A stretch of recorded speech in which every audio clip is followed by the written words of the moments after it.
Olá! A partir desse momento você acompanha pela TVAL o programa Espaço Cidadão. Nós sempre trazemos um tema muito importante da atualidade, claro, voltado também a um dos deputados da Assembleia Legislativa.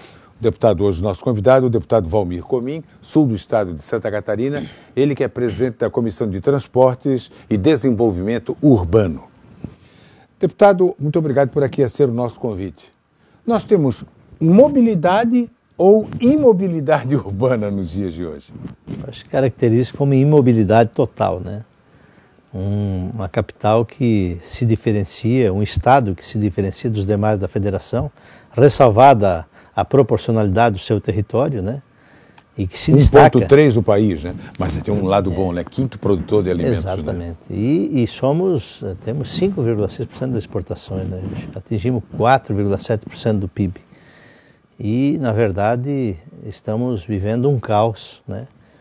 Pelo sistema equivocado, né? Do sistema modal e intermodal, não só de Santa Catarina, mas a nível de Brasil. Aliás, houve um retrocesso, né? Com relação, e um equívoco muito grande, quando em 1959, 60, 61, nós tínhamos 33 mil quilômetros de malha ferroviária no Brasil e reduzimos, né? Caímos para 22 mil quilômetros, enquanto a malha ferroviária deveria estar em 80 mil quilômetros. Uma expertise dos países desenvolvidos, principalmente dos americanos, que incutiram na cabeça, formaram um lobby junto ao próprio Congresso, ao Senado, e mudaram completamente o sistema modal e intermodal, sabendo de que um país com dimensão continental, com um terreno fértil, com riquezas imensuráveis, sabia que a partir do conhecimento e da educação seria o celeiro da humanidade. Por isso trataram de engessar. E engessando foi aumentando o custo do Brasil. A utilização do transporte rodoviário. Exatamente. Que hoje o custo do Brasil, o rodoviário está em R$110 por tonelada. O custo ferroviário cai para 75 e o hidroviário cai para 45. Quer dizer, então um país que tem toda essa extensão e não tem logística, fatalmente fica engessado. Prova disso foi a estatística mostrada dos parâmetros do Brasil e China em 1980, onde tínhamos o mesmo PIB. E hoje se diferencia um disparate, uma desproporção. Cada ano é uma diferença. Exatamente. Deputado, aproveitando isso aí, nós vamos ver uma matéria que a nossa repórter Ana Maria Lima fez abordando esse tema. Mobilidade urbana. Será que nós temos? Mobilidade urbana é a capacidade de deslocamento de pessoas e bens no espaço urbano para as atividades cotidianas, em tempo considerado ideal e de modo confortável e seguro. Garantir a mobilidade urbana se tornou um desafio com o crescimento das cidades. Em Florianópolis, quase metade da população perde mais de 1 hora por dia no trânsito. É a cidade que tem o segundo pior índice de mobilidade urbana no mundo. Com o crescimento das grandes cidades, de forma muitas vezes desordenada, a mobilidade urbana se tornou cada vez mais prejudicada. Nos últimos 5 anos começou a aparecer aquilo que não acontecia antes. Porque antes a gente... Problema, saúde, educação, né? Agora, nos últimos 5 anos, surge emergencialmente e de uma forma bastante concreta mobilidade urbana e segurança. Né? Mas quando nós falamos de mobilidade urbana é que aparece como problemas o tripé de sistema viário, de transporte coletivo e de trânsito. O Instituto Mapa realizou uma pesquisa nas 10 cidades mais populosas de Santa Catarina, identificando, através da opinião das pessoas, os principais problemas relacionados à mobilidade urbana. Então, isso é que levou a nós fazermos esse grande estudo de indicadores de mobilidade urbana nas 10 maiores cidades de Santa Catarina. E o que é que mostrou, o que é que apresentou? Nas 4.060 entrevistas no total desses municípios, 406 em cada município, mostrou que nós temos problemas que estão se acumulando e que vão se agravar no aspecto de mobilidade urbana, porque, entre outras coisas, um conjunto de fatores leva ao uso do deslocamento individual, do carro, do automóvel particular e ao contrário do que necessitamos, a preferência ou que a gente gostaria que acontecesse em relação ao transporte coletivo. E existe um conjunto de fatores que a população aponta para que levam a esse tipo de comportamento, né? Então, nós temos o caso de Florianópolis, que praticamente para trabalho ou estudo se divide entre aqueles que têm o transporte coletivo e o transporte individual. Miguel, você usa o transporte público em Florianópolis? Uso. Quantas vezes por dia, por semana? Olha, 2 vezes por semana. E o que você acha do transporte público, dos ônibus em Florianópolis? Olha, o transporte deixa a desejar, né? Inclusive não existe conforto para os passageiros. Principalmente a linha que faz o continente, ela deixa a desejar porque os ônibus vêm sempre lotados, né? Na hora do pico, assim. E você se sente segura circulando nos ônibus em horários mais... Não, nada segura. Nada segura mesmo. Em vários aspectos, assim, ó. A falta de segurança é total. E a questão dos horários dos ônibus, eles cumprem? Eu acho que na média sim cumprem, né? Mas eu acho que precisam ainda mais horários ainda, né? Principalmente o bairro onde eu moro ali, falta horário assim, precisaria sim ter muito mais horários. E os pontos de ônibus têm suficientemente, na sua opinião? Não tem suficiente e precisam de cobertura, né? Precisam de proteção até para o dias de chuvas e outras intempéries climáticas aí, precisa melhorar bastante também, né? O abrigo do ponto de ônibus, né? No ano passado, a Assembleia Legislativa realizou o Seminário de Mobilidade Urbana e sediou o primeiro Fórum de Indicadores de Mobilidade Urbana de Santa Catarina. Com os resultados das pesquisas, deputados e especialistas discutiram alternativas. Nós precisamos de mais e muito mais transportes coletivos de qualidade, isto é, a sociedade precisa oferecer para o cidadão alternativas para romper com a monocultura carrocêntrica. Em terceiro lugar, nós precisamos de uma cultura da partilha do uso desse automóvel individual. O automóvel tem que deixar de ser uma finalidade, um elemento de status, eu tenho um carro, para passar a ser um meio, mas um meio que se coloque a serviço daquilo que é útil para o cidadão, que é a sua mobilidade. O problema não é só o transporte coletivo, hoje o problema não é só o carro, é como que nós interligamos esses modais, como que nós incluímos a bicicleta, como que nós incluímos um transporte marítimo também na nossa realidade e incentivamos cada vez mais o transporte coletivo. Nossa opinião é que não existe mais solução de mobilidade urbana para o meu carro andar melhor. A solução passa necessariamente por privilegiar o transporte coletivo de qualidade e com preço acessível.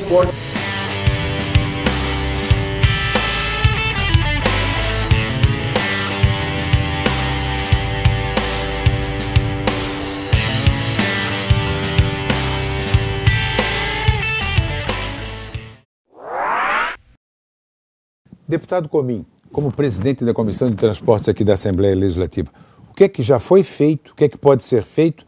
E eu vou usar um complemento na frase, a curto prazo. Bem, vários fatores contribuem para essa situação, esse caos que nós estamos vivenciando. Primeiro, eu penso que nós precisamos fazer uma quebra de paradigma, né? Fala-se muito em precisamos dar acessibilidade, precisamos dar mobilidade, precisamos ter pistas de ciclismo, precisamos mudar o conceito, estabelecer um novo conceito onde o cidadão possa realmente andar no transporte coletivo.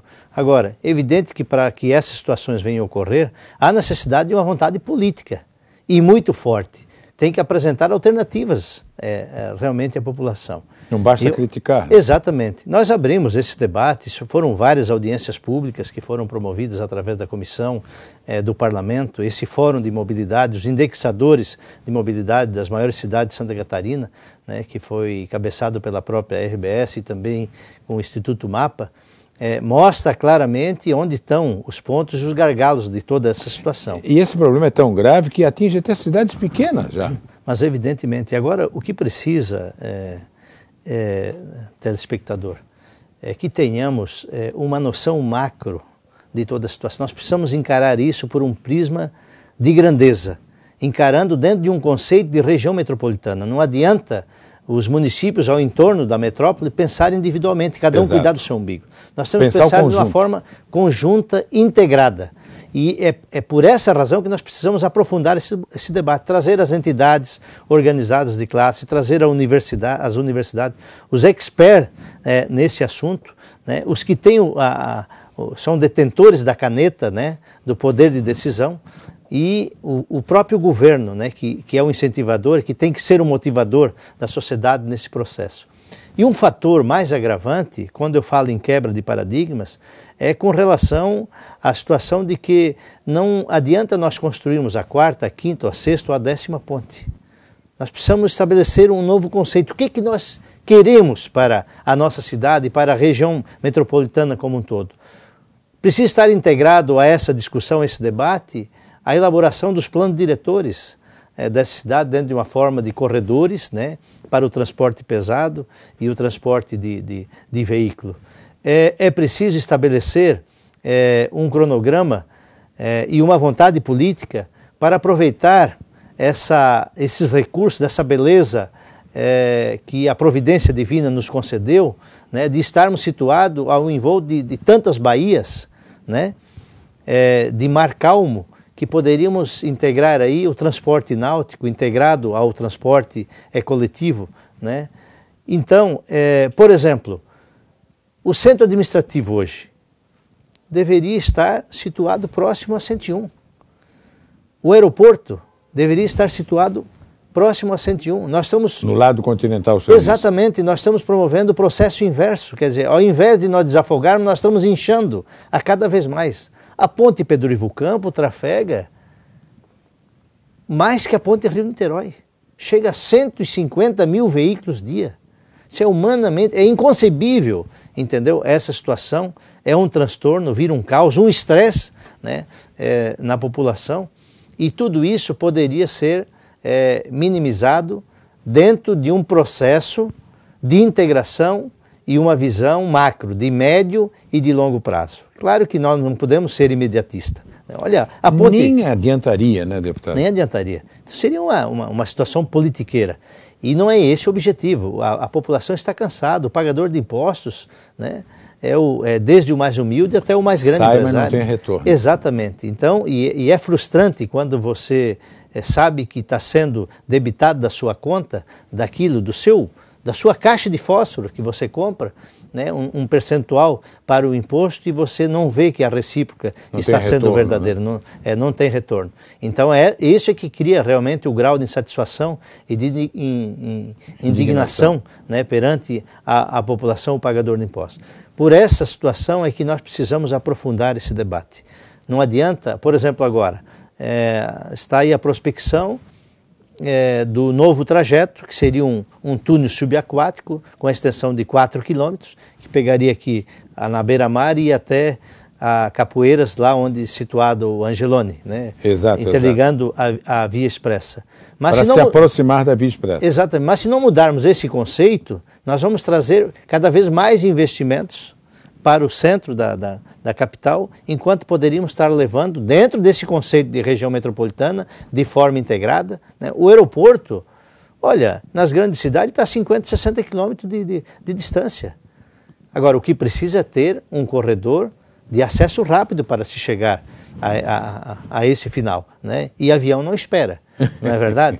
Então, eu penso de que esse debate ele precisa ser aprofundado, e nós já provocamos essa questão aqui no Parlamento de Santa Catarina. O governador tem o conhecimento de toda essa situação, mas precisamos dentro de um prisma macro, mesmo porque é a melhor maneira, mais rápida e eficaz, dentro da legislação, de obter recurso na esfera federal. É através do conceito integrado de região metropolitana.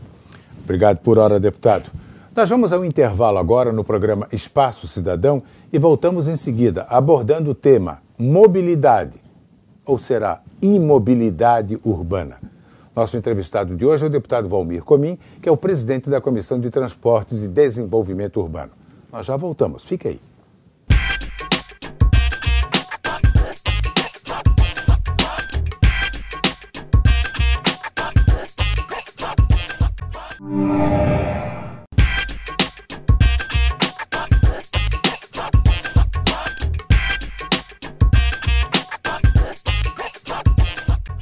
Estamos de volta pela sua TVAL com o programa Espaço Cidadão, sempre com o envolvimento de um dos 40 deputados aqui da Assembleia Legislativa de Santa Catarina. O nosso convidado de hoje é o presidente da Comissão de Transportes e Desenvolvimento Urbano, deputado pelo sul do estado de Santa Catarina, Valmir Comim. Deputado, abordando ainda o tema imobilidade, mobilidade, mas na realidade é imobilidade mesmo, né? Hoje vamos falar mais de imobilidade que mobilidade. As concessões, as prefeituras, por que não muda isso? Por que não se melhora o transporte? Em qualquer cidade de Santa Catarina ou desse país, mas vamos ficar no nosso estado aqui, todo mundo reclama do transporte coletivo, a qualidade não é boa. O grande mal do país e a saída da ditadura para o processo democrático, ele se deu num determinado momento, nessa transição, mas a sociedade não estava realmente preparada para isso. Na transição, há necessidade do fortalecimento das instituições. Sem instituição fortalecida, não há democracia estabelecida. Essa é a grande verdade. E o que falta nesse país? Falta agências reguladoras fortes, com poder de fisco e de fomento, com poder realmente regulador da situação. Porque tem algumas que trabalham para o empresário. Exatamente, né? Porque esta é que vai dar a assistência e a segurança jurídica para os investidores e, consequentemente, para o usuário, que é a população. Investidor não falta no processo. O que precisa é segurança jurídica. Regras claras, com propósito específico, bem definida, com critérios bem definidos. E o que ocorre é que tudo isso remonta em uma situação que é o óbvio, que é o recurso. Tudo está envolvido a questão financeira nesse processo. Evidentemente e a fonte parece que secou, né? Mas evidentemente que há sempre uma resistência, né, para se quebrar, né, toda a situação. Por isso que eu defendo as PPPs, as parcerias públicas privadas, desde que tenhamos políticas de resultado, onde nessa política de resultado está assegurado a participação efetiva do Estado, como agente regulador no processo, através dessas agências, porque com isso você vai dar um sentimento de segurança à população, ao usuário, ao pagador de impostos. E ao próprio empresário que vai investir. Exatamente, ali, né? Porque ele vai investir com segurança, né? O processo, por exemplo, o Eike Batista, né? Aqui não pôde ser instalado, porque não teve a garantia da segurança jurídica no processo. Mas, no entanto, o Rio de Janeiro ofereceu essa condição. Por que essa diferenciação? Quantos empregos lá, né? Exatamente. E muita gente diz, mas você imagina o transtorno, o caos que isso ia... Olha, eu sempre digo que nós temos que preservar o meio ambiente, mas a prioridade de tudo é o ser humano. O emprego? O envolto dele tem que estar concomitantemente a autoestima do cidadão, a preservação realmente ambiental. Mas você precisa criar a autossustentabilidade para isso. Dar condições econômicas para que esse cidadão possa, né, se nutrir a ele e toda a sua família. Agora eu pergunto, qual o prejuízo de não ter vindo um investimento desse? Quanto nós deixamos de nos desenvolver? E em detrimento de uma outra região. Quer dizer, lá pôde e aqui não. Então, esse conceito precisa ser muito bem analisado, para que não possamos incorrer em outras situações de possíveis investidores que, com a perspectiva de investir em Santa Catarina, sentindo uma situação dessa, de não se ter uma segurança jurídica para que ele possa aqui vir se estabelecer e fazer o seu investimento, acaba aportando em outros portos, né? Em outras searas, digamos assim, né? Indo para outros estados da federação. Mais de 1 bilhão de... Exatamente. Bom, deputado, o plano diretor da cidade e plano diretor da região. O senhor falou anteriormente de que há necessidade de se tomar uma decisão coletiva, para atender a coletividade. Então não é um caso para Florianópolis, separado de Biguaçu, de Palhoça e São José. Pelo contrário, tem que ser uma decisão para os 4, ou para os 23 da região. Exatamente, porque o riacho que vem lá de Santo Amaro, do Imperatriz, por exemplo, ele vem e acaba caindo aqui na nossa Bahia. E de todos os... Já que o senhor falou em Santo Amaro, sempre é bom lembrar que a água nossa vem de lá, né? Exatamente, todas essas encostas. Então, tudo está interligado nesse contexto. Então, qualquer ação que você possa promover aqui ou lá, vai ter reação, entendeu? No contraponto dessa situação. Por essa razão é que esse debate precisa ser aprofundado dentro de uma visão macro. E esse conceito precisa ser capitaneado pelo motivador e incentivador da sociedade, que é o governo, que tem, dentro da sua ingerência, por exemplo, as questões do planejamento, né, as questões das deliberações das licenças ambientais, evidentemente, sempre respeitada as legislações, mas dentro de um planejamento macro você poderia tanto fomentar como restringir determinados investimentos. O caminho é um só, mas os dois podem caminhar juntos. Exatamente, e com qualidade de vida. Esse é o objetivo, na verdade. Por essa razão é que cada vez mais o problema se agrava. Né? Entra governo, sai governo, mas não existe... E o problema só aumenta. Exatamente. Não existe um parâmetro de médio e longo prazo onde, que independente desse ou daquele governo, se possa estabelecer um cronograma de execução das obras de caráter macro, de alcance regional, como eu sempre tenho dito, das questões da região, inserida na região metropolitana. Eu fico muito triste quando a gente vê, no conceito de mobilidade, nós aqui estamos liderando o segundo ranking, no país. Quer dizer, é muito triste e um Estado extremamente com potencial agressivo, pelo ponto de vista de agregação, de valor, de empreendedorismo, de exportador, pelo seu banco de dados, pelas suas universidades, entendeu? Mas, no entanto, peca nessa questão, associado a isso a questão do saneamento. Que só ganhamos o Piauí, nada contra o Piauí. Exatamente. Aliás, isso é triste, aliás, não está no link da mobilidade, mas é um tema importante, inclusive a vinda do ministro das cidades no dia de ontem, aqui na Associação de Medicina, com a liberação de 400 milhões de reais para o saneamento de Santa Catarina, sendo que numa projeção de até 2015, 2016, talvez nós tenhamos superado aí em torno de 72% do saneamento na Grande Florianópolis. Então, Mas o senhor falou grande, não num estado, né? Sim, o ideal seria no estado. Não, né? Perfeito. Já pensou se a gente tivesse 72% de cobertura no estado de Santa Catarina? Seria um sonho, que é possível. Claro. Realmente, porque já os governos, principalmente o governo Lula para cá, realmente essa questão do saneamento foi muito intensificada, entendeu? E principalmente não só a participação do governo, através do SAMAI, do Ministério das Cidades, mas a abertura das PPPs, com a participação da parceria pública-privada, e esse gesto até da Casan abrindo essa janela para que pudesse se potencializar, capitalizando o recurso de empresas privadas, sem descapitalizar o governo. E aí vem dinheiro estrangeiro, o Banco KfW, da Alemanha e outros, né? Como eu disse, quando você proporciona a condição da segurança jurídica, e que onde eu falo o dinheiro aparece em todas as instâncias de governo, investidor não falta. E vem com propriedade para investir. Segurança, a palavra exatamente, é essa. Né? Exatamente. Deputado, se fala muito em ciclovia e tal, e o número... Eu me lembro até de Blumenau e Joinville, que até mesmo antes de você falar em ciclovia, era normal o trabalhador ir para lá trabalhar de bicicleta. Mas até isso acabou diminuindo em Blumenau, Joinville, Jaraguá, Pomerode e tudo. Ciclovia vai amenizar o problema, mas não resolvê-lo. Na verdade, isso está na essência do cidadão, até por um espírito de formação, no conceito do próprio ser, de adquirir, de estar cercado de bens, e todo mundo sonha em ter um carro.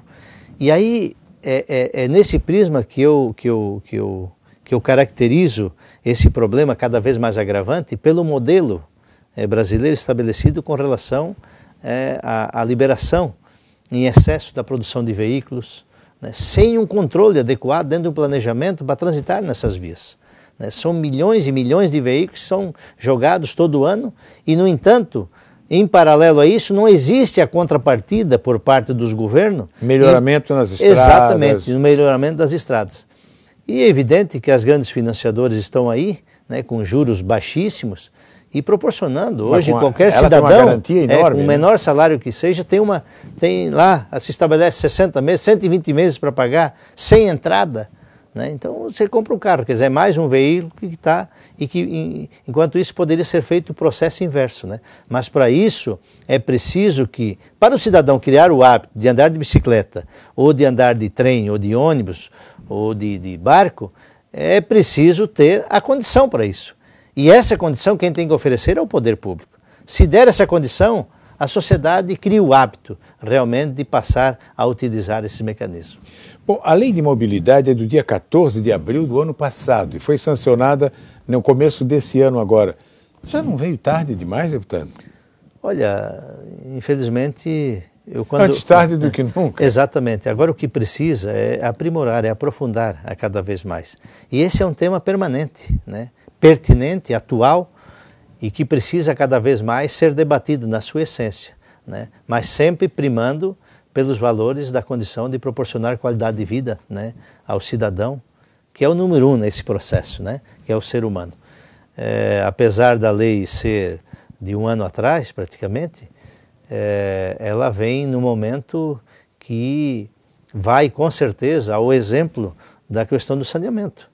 Né? A gente falava em saneamento... Demorou, mas está vindo, né? Depreciativos, entendeu? Comparado a outros estados da federação, mas está vindo e está vindo assim, são mais de 2 bilhões de reais de investimento, e eu tenho a certeza e a convicção de que esse tema, mobilidade e acessibilidade, vai estar permanente na cabeça dos futuros gestores, né? E os próprios bancos de fomentos estão dando uma vertente muito forte de recursos para esse segmento. Por essa razão, eu acredito que é um problema que vai ser resolvido, como eu disse, a médio e longo prazo, mas dentro de uma concepção de visão macro, de região integrada no conceito de região metropolitana. Deputado, eu coloco a carapuça, eu acho que o senhor vai colocar também. Nós tínhamos aquela mania, vai para a padaria, tem que botar o carro na frente da padaria. Vai na farmácia, tem que fazer isso também. Eu já fui assim, todos nós já fomos assim, infelizmente. Como é que o senhor vê a aplicação, por exemplo, do que se faz em Londres, na Inglaterra? O cidadão quer ficar bem no centro, tem que pagar um baita de um pedágio, uma baita de uma taxa. Isso poderia já ser, se pensar nisso, a famosa ideia de São Paulo também de placas individualizadas a cada dia da semana? É sempre preciso que haja o planejamento e critérios claros e bem definidos para a sociedade. Existem duas maneiras de você doutrinar uma sociedade. Ou é através do conhecimento, da educação, da conscientização, ou do bolso, a médio e longo prazo, ou através do bolso. Entendeu? Quando você não tem uma política educacional, né, que isso demanda tempo, né, a maneira mais eficaz... Ainda vamos ser uma Coreia do Sul, se Deus quiser. Esperamos, né? Isso é um sonho, né? Mas é um sonho factível, eu acredito muito nisso, né? Talvez nós possamos não alcançar isso, né? A nossa geração, mas nossos filhos, nossos netos poderão alcançar. Mas a situação mais prática e rápida é através do bolso, né? Estabelecer regras com medidas realmente mais restritivas, punitivas. Entendeu? Aí o cidadão vai recorrer ao ônibus, o transporte coletivo. Exatamente. Agora, para recorrer ao ônibus, tem que oferecer essa condição. Que não existe hoje, né? Exatamente. Então, a falha dos governos, ela é gravíssima nesse processo. Por essa razão é que precisa se fazer uma reflexão mais aprofundada e realmente encararmos de frente, sob pena de um caos completo, entendeu? E aí a resolução se torna muito mais lenta, né, muito mais perigosa, né, com acidentes e tudo, e os transtornos, né, que isso ocasiona na vida e nas famílias. Nós entrevistamos, deputado, muito obrigado pela conversa sobre... Eu vou ficar na imobilidade urbana ainda. O seu sorriso já concorda comigo. Nosso tema de hoje foi mobilidade urbana. Nós conversamos com o